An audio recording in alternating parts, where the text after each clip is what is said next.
I'm an anthropologist at Camosun, and I love thinking about all sorts of things through an anthropological lens.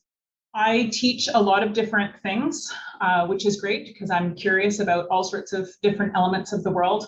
I teach a food anthropology course. Tonight's content really comes from my Anthropology of Death class that I've been teaching since 2018. But I'm also an archaeologist. And as such, I am predisposed to two things. And if you don't believe me, you can ask my mother. I've always been a documentarian, and I am also a collector of things. And this materiality is part of what I want to talk about this evening. And in particular, I want to share how bringing this to my role as an educator in the form of tangible hands-on learning actually has a lot in common with the materiality of remembrance that is evidenced in funerary rituals, such as those of the Victorians, whose hair jewelry and postmortem photography offered really tangible connections to deceased loved ones that were considered really important to remember. I'm going to add to that by suggesting that museums offer something similar to our communities as far as connecting with the past and being memory institutions. And as such, partnerships between post-secondary institutions and museums, both with these common objectives of teaching and remembering, can be particularly fruitful and rewarding. And I think I have some great examples to really show you what I mean. First up, though, I think that it's important to provide a few definitions of what we're talking about. Assuming that I can move forward here. There we go. Okay. So the word remember, it's a verb, and I think all of us are familiar with what the word means. So, to have in or be able to bring to one's mind an awareness of, it can be someone or something that once has seen, known, or experienced in the past. So certainly something we're going to talk a lot about tonight. Second up is this concept of materiality. This is probably the nerdiest term that you're going to hear tonight. So certainly used in an academic anthropology context. Maybe more generally, it would be the quality or character of being material or composed of matter, but more relevant for us tonight, the way that it's used in anthropology and in law, the quality of being relevant or significant. And I think this last piece is really pretty interesting, and it's an intersection of this concept of materiality and this idea of remembering. As I hope to demonstrate, material items in the context of remembering can be used to emphasize the importance of something, or on the flip side, the lack of perceived importance. Just think about what we take pictures of and post on social media. It's the stuff we want to remember, not the things that we want to forget. So materiality offers a few things here, which I hope will be fun to explore.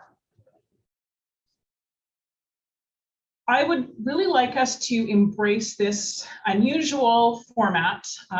Here we are collaborating, meeting together virtually on Zoom, but you're also all in your own homes. And so I want to take this as an opportunity, and I'm going to ask you to look around your space and find one thing that has some personal meaning to you.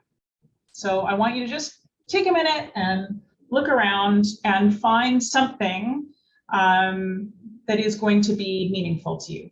So maybe it's a holiday souvenir from long ago.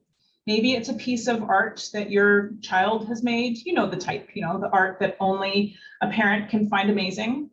I have a few such examples in this room. Or maybe it's a piece of your grandmother's china that you never use, but would be very sad to see broken.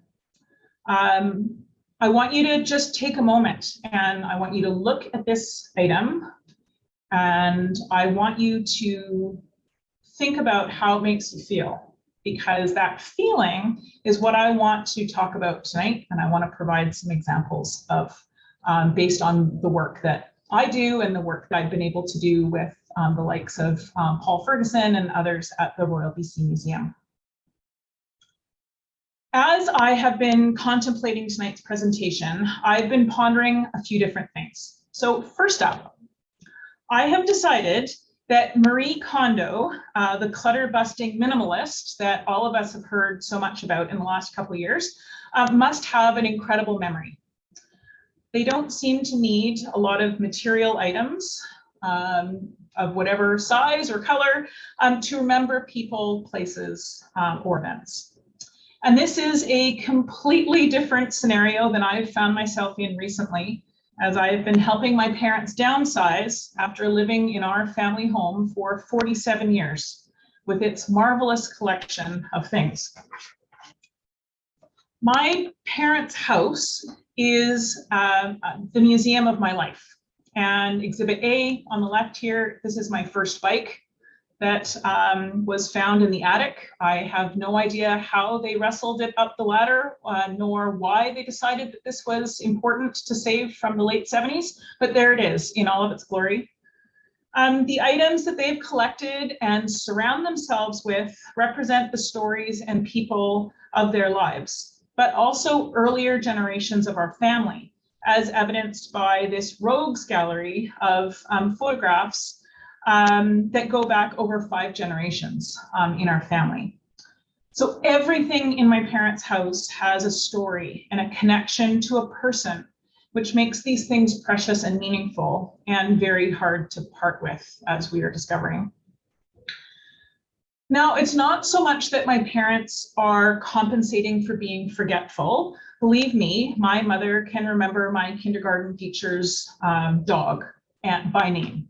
Okay, what my parents are practicing is something that humans have been doing for a very, very long time. And as an anthropologist, I really appreciate a cross-cultural comparison in time and space. I find it very comforting as I move through my own world.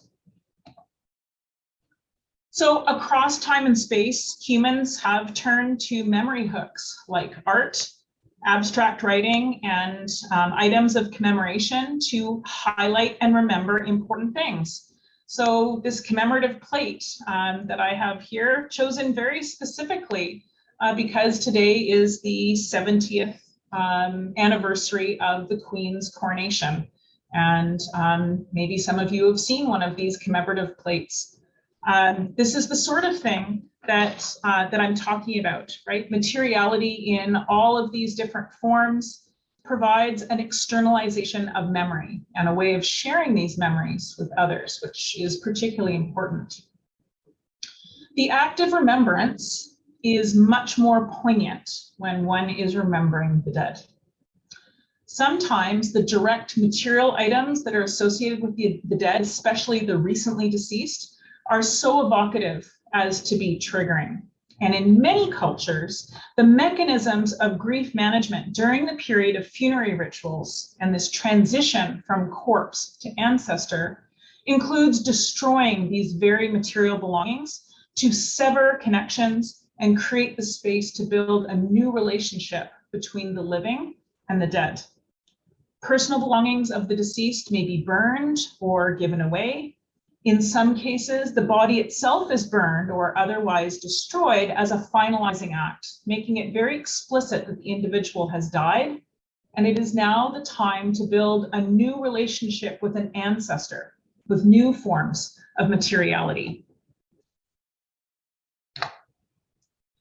The variation in the ongoing physical presence of ancestors is something I find fascinating across cultures. Sometimes the dead become part of natural landscapes as enduring emblems of remembrance.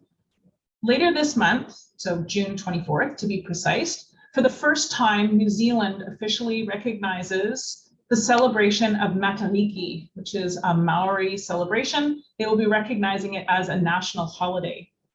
Part of the Maori New Year is the reappearance of this constellation, Te Waka Orani, in the night sky. And perhaps you can see in the bottom this representation of the canoe. And in the back of the canoe, you're going to notice a dog. And behind the dog is the captain of the canoe, Taramenuku. And Taramenuku spends 11 months of the year traveling across the sky every night. And he casts his net, which you can also see represented in the constellation here, to collect the souls of those who have died. The vaka, the canoe, disappears below the horizon for a month. And when it reappears above the horizon, this signals the start of Matamiki, and the net is opened, which releases the ancestors into the sky as stars. What a powerful expression of ongoing guidance for a population of seafarers who look to the night sky to navigate their canoes across the open ocean. In other cases, the ancestors are represented by human-made monuments to tie memory to landscape. This memory making creates and maintains social immortality, the only real type of immortality that we can be certain of. And I wanted to give you a couple of examples because I have a feeling that you will be familiar with them. Now, the Romans really subscribed to this, with large tombs taking up the best visual real estate along the main roads leading away from city gates.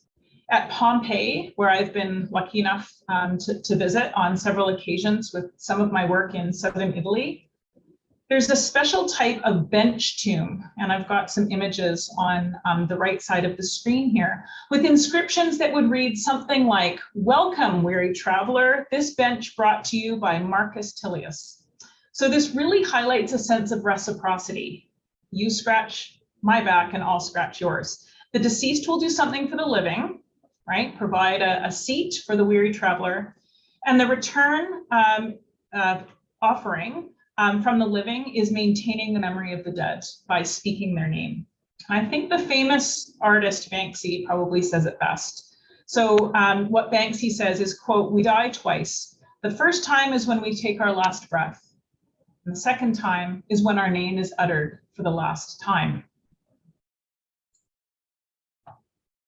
We see something similar in Ross Bay Cemetery here in Victoria, which opened in the late 1800s.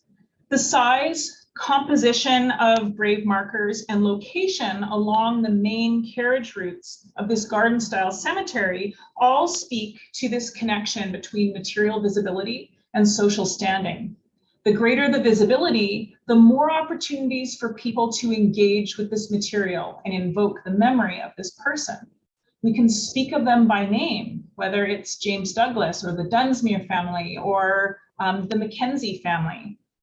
We can speak of them by name. We can be reminded of their birth and their death, where they were born, who they married. But what about the more modest folks that were also buried in this cemetery, but with wooden markers that have decayed? They are much harder to remember in this space because they are harder to see. So they are visible more as a void and remembered in much more general ways. So materiality and memory are definitely linked here in public settings. We can see it also with smaller forms of material culture, which often function as more personal memory devices. Archaeologists have identified a phenomena of disturbed graves in medieval Europe that was quite widespread from the 5th through 7th centuries AD. In some cases, it appears that entire cemeteries have graves that have been disturbed and their contents jumbled or in many cases missing, apparently before the body had fully had the opportunity to decompose.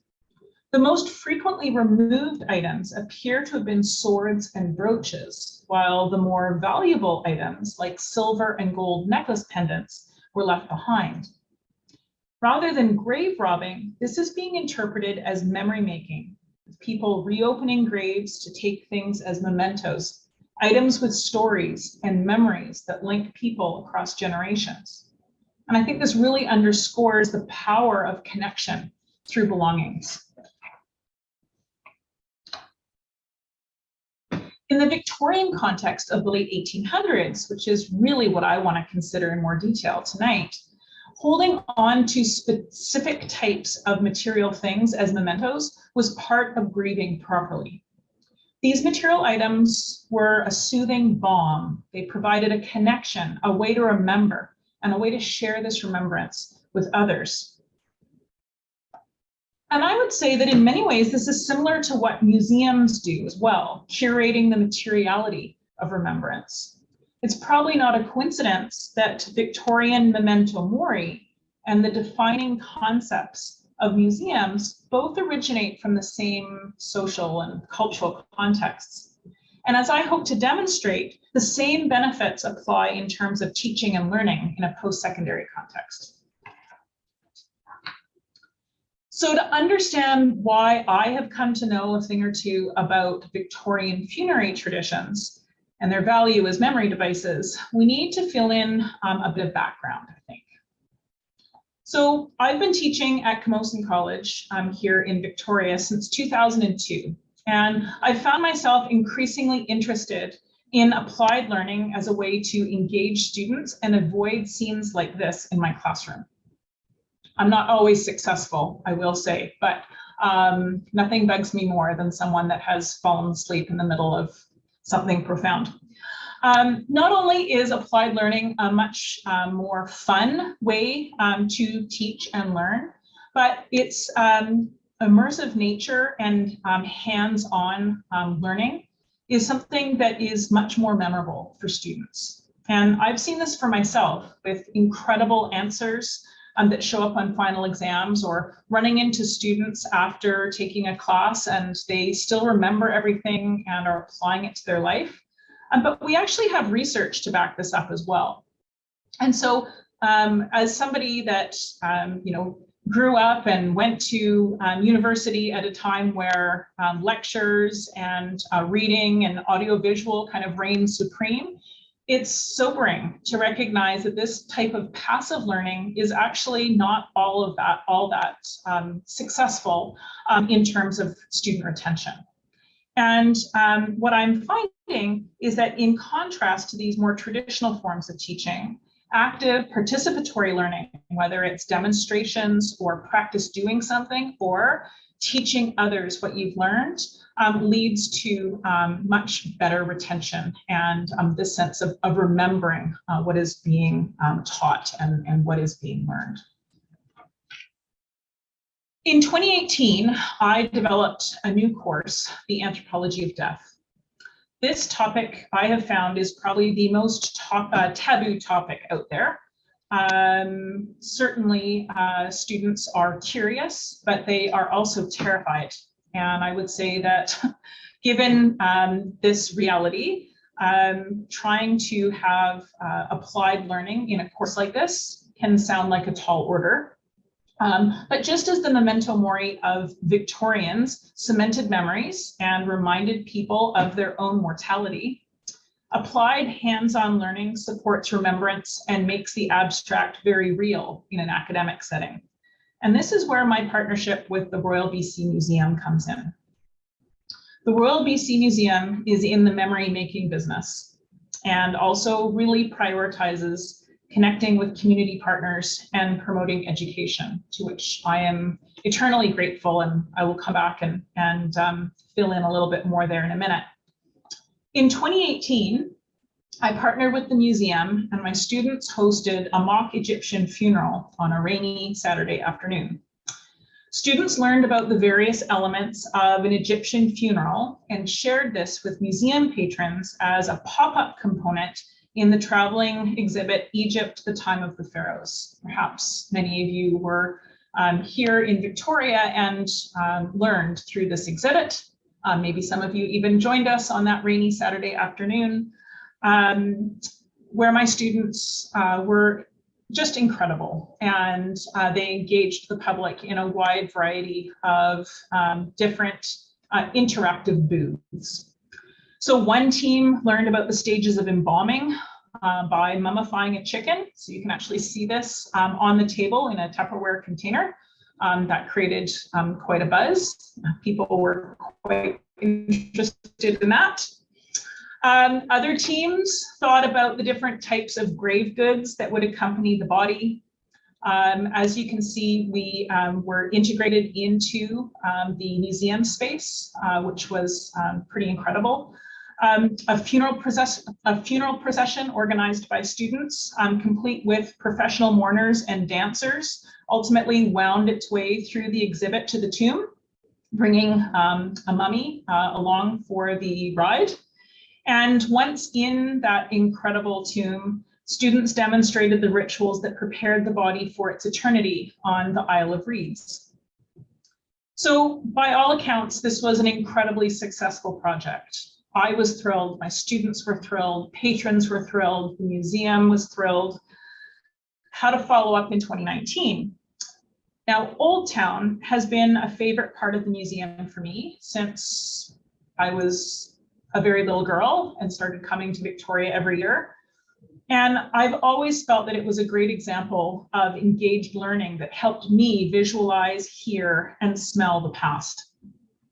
So in 2019, RBCM once again partnered with me to support a unique learning opportunity where we used Old Town and Helmkin House on the grounds of the museum to walk the public through the preparations for a Victorian era funeral. Our story began in Old Town, circa 1900. A respected but completely fictitious member of the community, Mr. Jonathan Moore, had just died. Census data indicated that Anglicanism was the most common religious affiliation in Victoria at that time, and this guided the way that Mr. Moore was prepared for his eternal rest and how his family and community mourned the loss. Student teams set up booths throughout the streets and hotel of Old Town and used these elements of the museum as an engaging backdrop for sharing the many elements involved in a proper Victorian send-off. One team set up in front of the Dominion Draper's clothing store to teach about the social messaging of mourning clothes, which were key material items at the time. An example of this kind of mourning clothing hung in the window of Dominion Draper's, and students had been shown examples of these clothes from museum collections. So this is my first shout out to you, Paul, for taking my students behind the scenes, as it were, where they got to learn about these incredible items. And they also connected with Langham Court, which is a small theater company here in town, that donated the use of a full mourning dress with veil for one of the students to wear as the grieving widow. So you can see this individual on the right, trying not to smile as broadly as their teammates. Another team showcased the many commercial items available and socially required to communicate and grieve a death at the turn of the 20th century. The space in front of the Columbia Printers Building was quite appropriate since mourning cards were a common symbol of remembrance. Over the course of the Victorian era, the cards became more elaborate and detailed and included information about the deceased, poems, and sometimes even photographs or small locks of hair sewn onto the cards. The more special the card, the more likely it would be kept and displayed, perpetuating that social immortality. These tangible, emotional souvenirs acted as material evidence of grief. It was on display for all. Students created cards for our Mr. Moore, which you can see here in the bottom corner, and handed these out to patrons as mementos of the exhibit. Another team transformed the parlor of Helmkin House into a wake. The door was adorned with a customary boxwood mourning wreath to indicate to all passing that a death had occurred and that a wake was in the offing. And I will just shout out to Root Cellar, a small local grocery store here that donated or loaned us the boxwood wreath. Truly a community endeavor. And that's something I was really proud of. Preparing the body of Jonathan Moore, who worked as a CPR dummy in Camosun's School of Health and Human Services prior to his untimely demise, started the day before the event with a very unceremonious undressing by RBCM conservators who needed to be certain that everything entering Helmken House was insect-free. They also stripped down the rental casket that was loaned to us from First Memorial Funeral Home, again, to make sure that it could enter Helmken House. After passing inspections, Jonathan Moore was placed in the casket.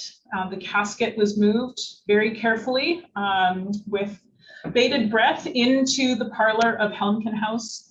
And funeral director Kevin Lewis set to work making Mr. Moore look his best, including manipulating his plastic hands with a stiffness not unlike rigor mortis to clasp on his chest. Mr. Moore was properly turned out with the requisite fresh, fragrant flowers and dried lavender around the body, pennies on the eyes. Clocks were stopped at the time of death. Mirrors were covered with black fabric, and though not shown here, the curtains were opened to help the soul depart and move along on its journey. Traditional shortbread cookies and caraway seeds with caraway seeds in them were wrapped in Mr. Moore's obituary and handed out to those who visited Helmken House to pay their respects. Tea and sandwiches, also customary for a wake, were provided in Helmken House's kitchen for wary students following the event. So at this point, I think it's pretty obvious that the museum was just an excellent backdrop for the teaching and learning of this content. With vast collections of material items, museums are loci of memories and stories, and it was a very powerful place to add our story to the mix. A key part of this story was the importance of material forms of remembrance in Victorian funerary customs, which I want to explore in a bit more detail here. By the late 1800s, even people of lesser means felt compelled to follow these strict customs and participate in the budding commercialization of the death care industry by remembering their deceased loved ones with special mementos. Now, students created examples to use as teaching tools in their interactive exhibit booths, but in the spirit of partnership, again, second shout out of the evening, Paul, history curators Paul Ferguson and Lauren Hammond created a customized exhibit of belongings from the Royal BC Museum collections that are generally not on display. These local examples of mementos and expressions of loss and remembrance included sympathy cards, a miners' union mourning ribbon, one of Widow Mary Douglas's calling cards, and a hair wreath dating to the late 1800s that was made by Margaret McClay Evans of Cowichan. Everything was beautifully displayed in an antique case that was placed near the hotel saloon. And I'm not sure if you're here tonight, Lauren, but if you are, again, a big thank you for participating by presenting this case as my students were working around you. So maybe you're wondering whether you heard me correctly, a hair wreath. So you can see this example up close on the right. Hair is a very personal memento, maybe one of the most personal of mementos that you can think of. This material remnant of a loved one was an expression of emotion and sentiment. Hair jewelry could be worn and shown to others as portable and personal displays, while hair wreaths were generally displayed in a home's parlor. These could be very ornamental or quite modest. It was traditional that the most recently deceased person in the family would have their hair woven into a flower or some other decorative form and placed in the center of the wreath. Close family and friends who were deceased were often included in the wreaths, creating a kind of extended family tree, highlighting kinship and community.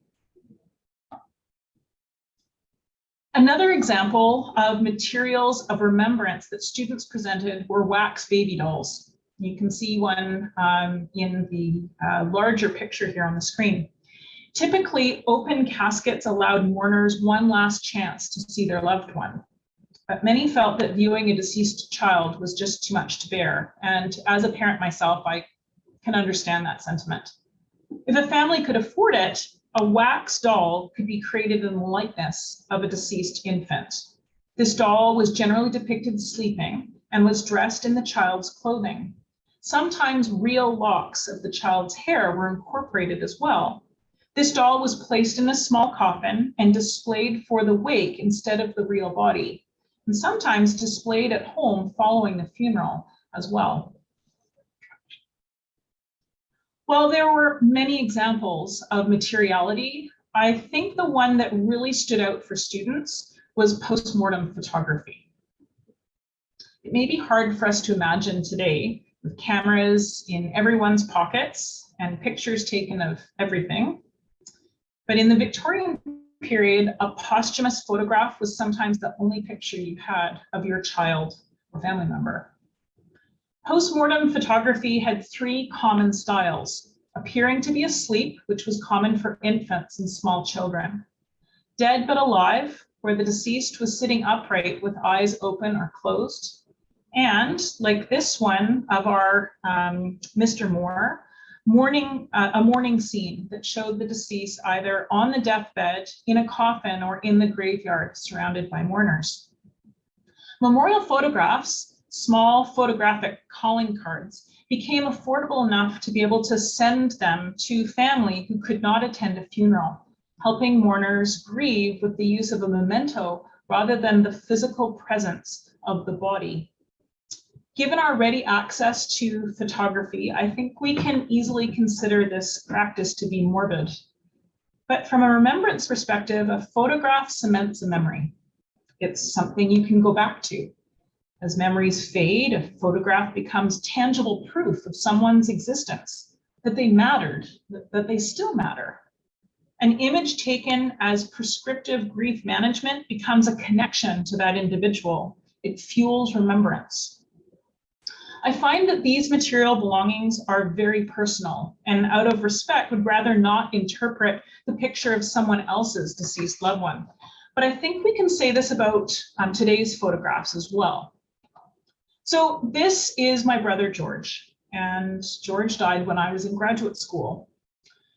When I see this picture of him, I can hear his laugh, and I remember episodes of teasing that led to his maniacal laugh. These memories are really powerful. They're very evocative. They are bittersweet. But what's interesting about this material item is that it builds memories for me, but also for my kids who have never had the chance to meet George. They didn't meet George, and yet they know him, or at least about him. And this means that he's remembered by them. And it's part of their story now as well. And this is the thing about remembrance. It becomes the vehicle of immortality that I mentioned earlier. We see these material items and we're reminded of the individual, and we say their names if we know them, or tell their stories, or ask them for guidance. And through these acts of active remembrance, we invoke them, and this is very comforting. I believe that all of these examples highlight the power that material items can have in creating and maintaining memories and connections within communities and across generations. They are powerful teaching tools, as evidenced by final grades in my Anthropology of Death classes, and the depth of knowledge and insight presented in final exam answers. Students remember these experiences. They remember what they have learned in this class and this project because of the material items that they have used to interact with the public and make the abstract tangible. It was effective for my students, but also for patrons who sought me out to tell me that they appreciated such an engaging, fascinating, and fun exhibit. A few days after the event, I received an email that read in part, "Thank you for engaging me in learning. I have been thinking about Victorian concepts of death. I find myself thinking about our own social practices today." I think that both an academic classroom and museum can be considered spaces of remembrance. A partnership like this highlights the value of working together with unique contributions, but common goals. And I've been thinking about this as we navigate the complicated conversations about the future of our provincial museum. which has been my partner in these projects and is in the process of reinventing itself.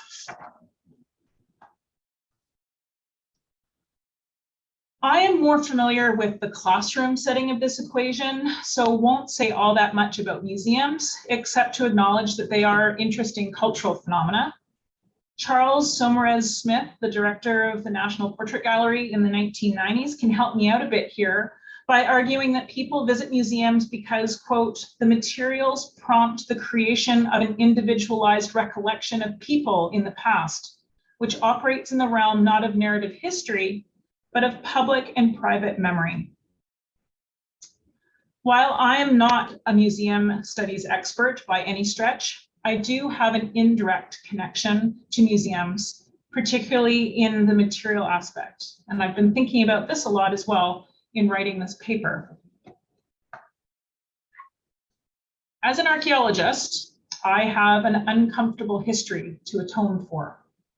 My academic ancestors had a habit of collecting things they considered objects that really were belongings, a fact often overlooked in the haze of adventure and drive to fill museum collections. I live with this legacy today as I work with Indigenous communities who are understandably wary of me before they have even met me. I believe this speaks to the importance of belongings to tell stories and maintain memories of people and places. They aren't just beautiful pieces of art, just as a marble gravestone or hair wreath or cherished photograph are not just pieces of art. How do they function in terms of memory? Who is the intended audience? Are they personal or public? Who do they belong to? In acknowledging that material items are important in remembering, we also need to consider the role of museums as repositories of these things and as of spaces of remembrance, and recognize the responsibilities to these belongings and what they represent to humans that have a connection to them. And there are lots of humans that have different connections to these belongings. Makes it a very complicated conversation indeed. We're familiar with the saying, those that do not know history are doomed to repeat it. And we tap into these material memory hooks to remember things and to learn from the past. However, it's also important to reflect upon the fact that these memories can be selective. Materiality encourages us to remember certain things, but also to forget others. We're starting to talk more about the importance of diversity and the challenges of decolonization, which in both museum and educational contexts can include biases in what is remembered and highlighted and what is not emphasized and forgotten. This was an interesting thing to discuss in my death class term project. Old Town was a great tangible space to tell stories about European-derived funerary customs and concepts of death and mourning. But what of the other communities that existed in British Columbia at the turn of the 20th century? These communities can be harder to see in Old Town, yet they were part of these spaces and stories and were just as important to be represented in these contexts. In addition to British settlers, early Victoria had an immigrant Chinese population whose perceptions of death and associated rituals were quite different. How could these perspectives be incorporated into our exhibit? One student team highlighted these cultural practices in the small alley of Chinatown, a part of the museum's Old Town exhibit that was added in 1992 to try to rebalance the otherwise white settler heritage represented and offer more diversity in storytelling. While some argue that it reflects a Forbidden City stereotype of Chinese immigrant otherness that doesn't really reflect the nuanced mixing of people in this historic urban context, it nonetheless reminds us that awareness of diversity is an evolving conversation that is decades old. What about decolonization here and representing Indigenous communities? The culturally sensitive funerary practices of local Indigenous communities were not appropriate stories for my students to share in this context, but the interface between European settlers and Indigenous funerary landscapes seemed like an important story to acknowledge. Sadly, at the turn of the 20th century, and in some cases more recently than that, there was a practice of looting burial cairns here on southern Vancouver Island in the name of curiosity and pseudoscience. Members of the Natural History Society are pictured here disturbing burial cairns as entertainment.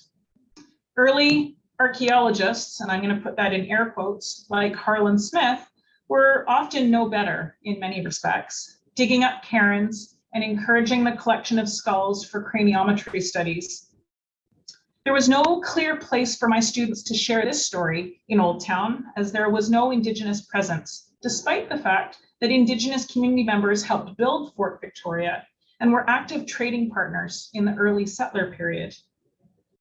Part of decolonization then is noticing these blind spots and stating that everyone's stories deserve to be remembered, even the difficult knowledge and painful memories that we might not be very proud of, but that make our communities what they are today. That's what learning from memories is all about.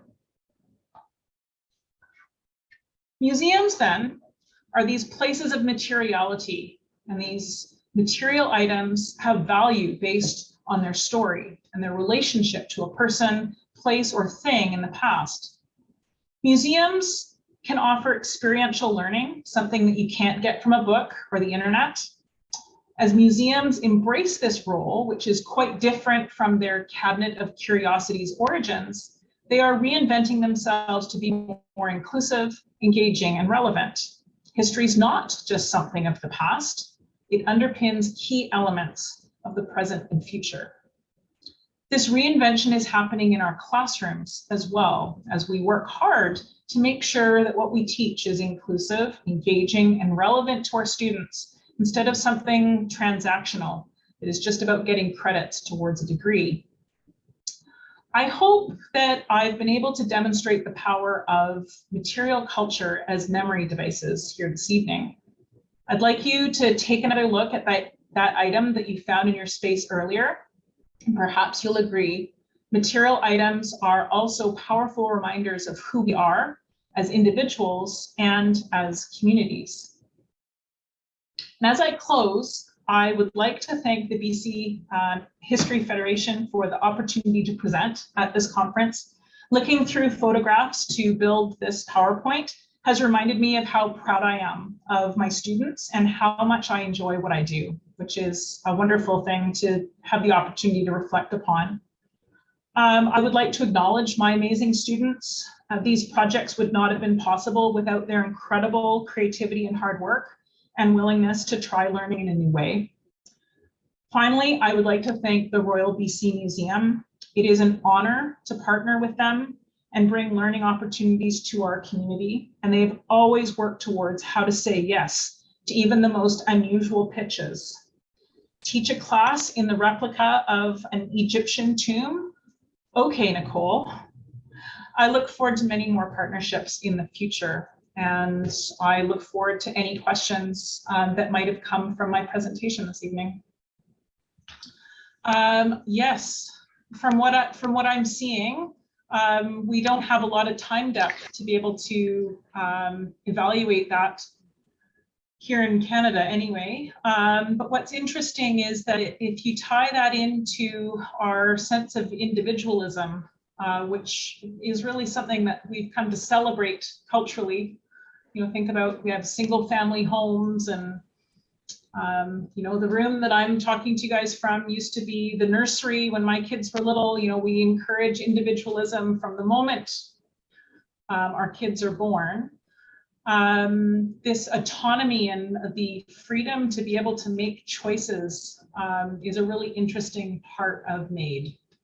And people being able to be part of making, they have agency in terms of making decisions about their death. And I think that counterposed with the loss of agency that has been experienced with the outsourcing of death to this highly medicalized and professionalized reality that we find ourselves in, you know, where people are, you know, the majority of people die in hospitals, but the majority of people would prefer to die at home. We have all of these rules or perceived rules about what we are allowed to do to look after a deceased family member, right? And it's all, there's legislation all over the place. MAID hands back some of that power and provides agency. And I think that that's really, it's really important for a lot of people, and not for everybody. And it's not a choice that everybody wants to make. And I think it's really important to acknowledge that. But for people to have that opportunity to be able to define the rituals in a way that's meaningful for them, and often are making a lot of the decisions about what those rituals are going to look like, which we actually see in cultural contexts where there's a lot more planning, right? You know, pharaohs in Egypt, they didn't leave all the details to somebody else. That sounds foolish, right? What if somebody doesn't do it right? So, you know, you would organize it yourself, you know, right down to, you know, who was carrying what and what food was going to be involved. And so I think that agency is a really interesting element of MAID, and it can be very comforting in what otherwise is a very hard part of the journey.